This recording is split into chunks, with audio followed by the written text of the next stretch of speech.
Okay, what we have going on here today is decided to do this rear end, and I'm not sure how well this is all going to turn out per se, but it's probably going to be a little bit of a pain of a job to do.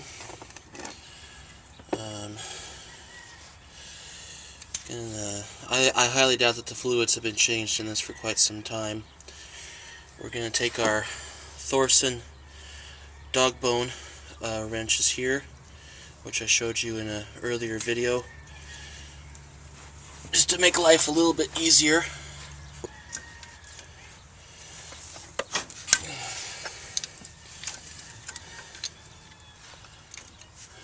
As you can see,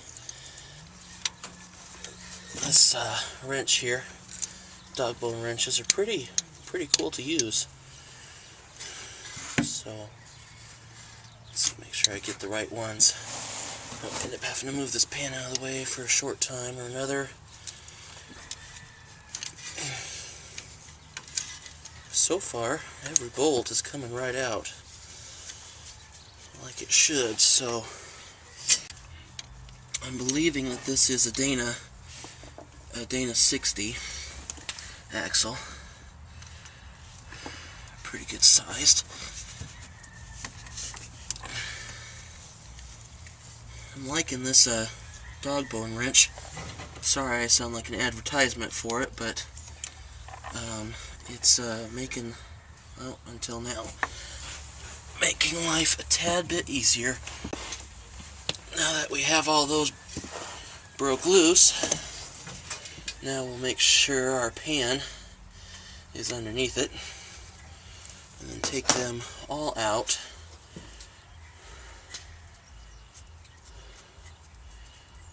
Well, not all of them. I'm going to leave at least a couple in, just to make sure that it doesn't come crashing down, basically. But now the fun part, or the part I should say that never really works out for me too terribly often.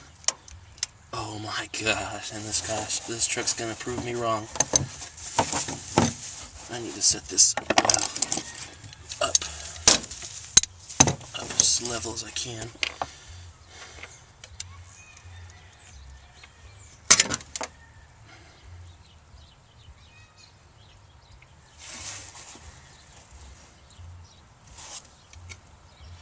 Busted loose just like that.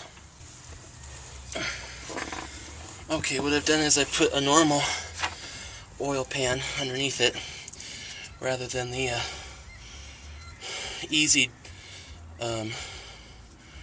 fill one. So now we can properly just let this thing go of fluid and get this project going a little bit. There we go. Something I want to tell you, and I'm sure everyone has their preferences, but my least favorite smelling oil is going to be gear oil. It's just something I'm not very fond of. And here we go. Looks like the fluid level was good, according to the pan. As you can see, this is an open differential. Gears and everything look pretty darn good to me. There's that slimy, nasty stuff. Looks like the fluid level was just under the fill hole, so the fluid level was fine. This is the RTV black silicone I was talking about. You know, it's pretty much the best stuff ever. But what we're going to do is we're going to put a bead of this, a fairly thick bead, on the differential, and stick the plate back on it. Of course, after you've cleaned both surfaces, differential and differential cover, clean of oil and clean of any debris, old gasket material, and old silicone. So here we go.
Now that you have your bead,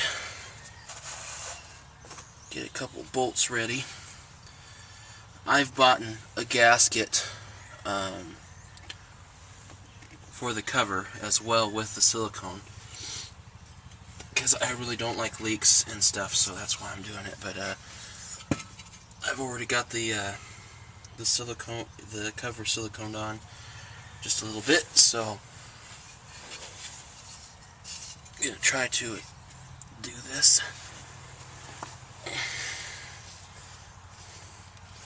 Try to do this without moving around too terribly much, and just get it squished on there, lined up the best you can.